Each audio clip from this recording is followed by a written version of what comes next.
Welcome to the InfoWars Nightly News. It is Tuesday, September 2nd, 2014, and I'm Leanne McAdoo. Here's what's coming up tonight.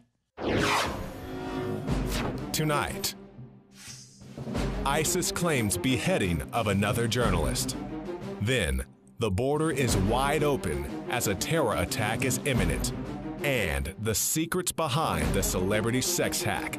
That's next on the InfoWars Nightly News.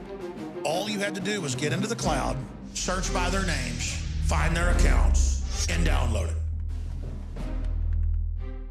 ISIS has reportedly released a video showing the second beheading of a U.S. hostage, journalist Steven Sotloff. The video reportedly warns the government to back off from the evil alliance of America against the Islamic State. The video ends threatening the life of British journalist captive David Haines. There was no immediate confirmation of this video. However, ISIS did tweet out to some of its followers an apology letter saying that the video had been released prior to them giving the go-ahead. I don't know if that means they were still working on some snazzy editing techniques for this video. Some people thought the first video looked fake, so ISIS has apparently tried to improve the look of their video with this second beheading captured on film now. To me, it's just more horrendous and bringing the threat of ISIS into our collective consciousness. This is at the top of Drudge now. Missing jetliners raise fears of 9/11 style attacks. Following the takeover of Tripoli International Airport in late August, Islamist militias in Libya took control of nearly a dozen commercial jetliners, and Western intelligence agencies have issued a warning that the jets could be used in terrorist attacks across North Africa. They've also included a warning that one or more of the aircraft could be used in an attack later this month on the date marking the anniversary of the September 11th, 2001 attacks. Now, for all of you who are really into numbers, this has been floating around for a few weeks now, but today it is 9 days before September 11th, and there were 11 jetliners supposedly taken control of by the Islamic militia. So this is, of course, just all getting it really embedded in our collective consciousness. Of course, they're using those same numbers and imagery. But if ISIS is really wanting to use this video and all of this as a threat to get the government to step off, it's not working. And in fact, this propaganda video is actually helping to raise public support for going to war in Syria and in the region where ISIS is now taking control. Their war propaganda is working. Now a large majority of Americans want military action in Syria. This is a complete turnaround on the attitudes of 1 year ago.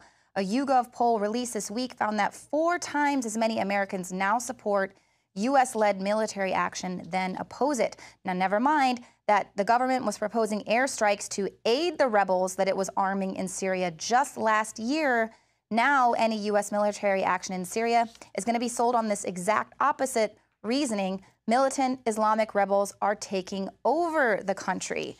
So you'll recall that last year when news of the missing journalist James Foley was first reported, his kidnapping was blamed on the Assad regime. This is a CNN article.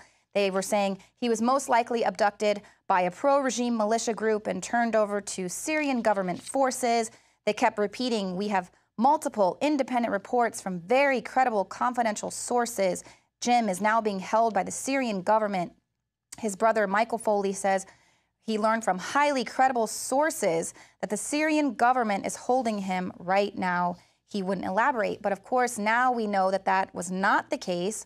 But the facts don't matter in this. It's back to getting the public to go ahead and be okay with going to war in Syria, pushing it once again back onto Syria.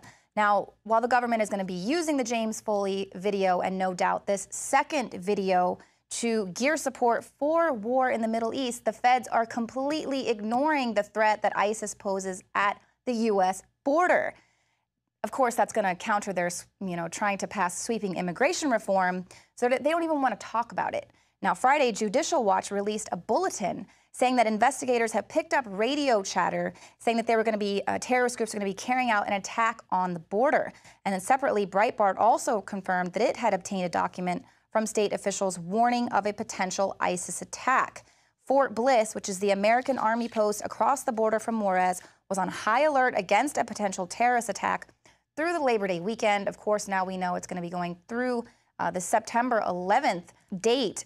Our reporter Joe Biggs will be there tomorrow reporting to find out, is it a hoax? Is it going to be another false flag to take our liberties? Or will indeed it be true? Is there a threat? And in that case, will the Democrats be blamed for keeping the border wide open and inviting everyone in? Now here is Joe Biggs with an update on ISIS at the U.S. border. I'm Joe Biggs with Infowars.com, bringing you more updates about U.S.-backed ISIS terrorist group who is now currently operating a certain part of them in Juarez, Mexico. Now, at the end of last week, I talked about how there could be a threat to Fort Bliss because it's in El Paso, right across from Juarez, where this ISIS threat is. To confirm, over the weekend, they did lock down most of the gates. They left open two main gates, the Biggs Gate and the Sergeant Major Gate. And what happened was they only allow people DOD cards, the CAT cards that you get from the Army to come on base. They denied civilian access to those gates, and all vehicles were subject to random search. So anybody going through could get pulled over, mirrors under the car, dogs coming through, because they are taking that threat seriously at Fort Bliss.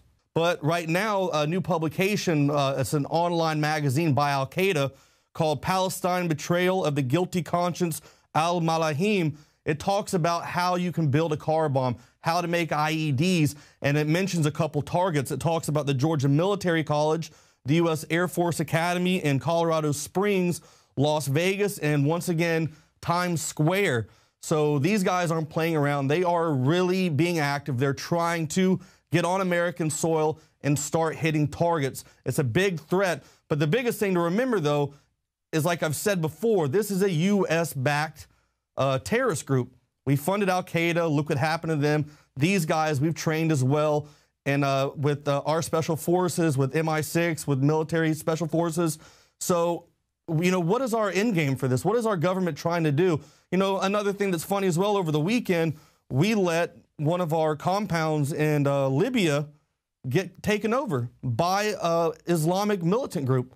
And they turned it into a pool party. Someone from the Associated Press walked by and actually filmed it. These guys are jumping off of the second balcony into the pool, doing flips. Looked like a spring break video. You know, right now, the government's hyping up this whole, we're going to be under attack, we're going to be under attack. Meanwhile, they're just letting them take places like this. They're not trying to stop it. You know, our borders are left wide open. Who's going to stop them from coming in when we have all the people pulled away who are supposed to protect it? What is the government trying to do with this? But stay tuned. Over time, we're going to continue bringing you updates as they happen. I'm going to head to El Paso and see what's going on with the situation down there with ISIS and the threat at our southern borders. Once again, I'm Joe Biggs with Infowars.com. City of Austin tap water versus filtered City of Austin tap water. I can taste dirt in it. God knows what's in this. This has an aftertaste. Tastes like Austin water? Yeah, it does. These people just sampled City of Austin tap water straight from the faucet. Next, we had them try a sample of tap water filtered through the ProPure G2.0 filtration system. High quality H2O. That one is better. Tastes like nothing. Yep, I know what good water tastes like. It's good water. Most tap water contains added substances like fluoride, chlorine, Monsanto's deadly pesticide, glyphosate, and many others. Studies prove that these substances are linked to an assortment of major health issues, including tooth decay, lowered IQ, and even cancer. It tastes like you're drinking out of the lake when you're drinking tap water. It has that processed flavor to it. The ProPure G2.0 filtration system removes these deadly substances and many more, leaving only fresh-tasting, deliciously clean water. Okay, this is very tasty. It's good water. Refreshing. It's good. Go to InfoWarsStore.com today. Use promo code WATER and save 10% off your ProPure purchase. Again, that's InfoWarsStore.com or call 1-888-253-3139.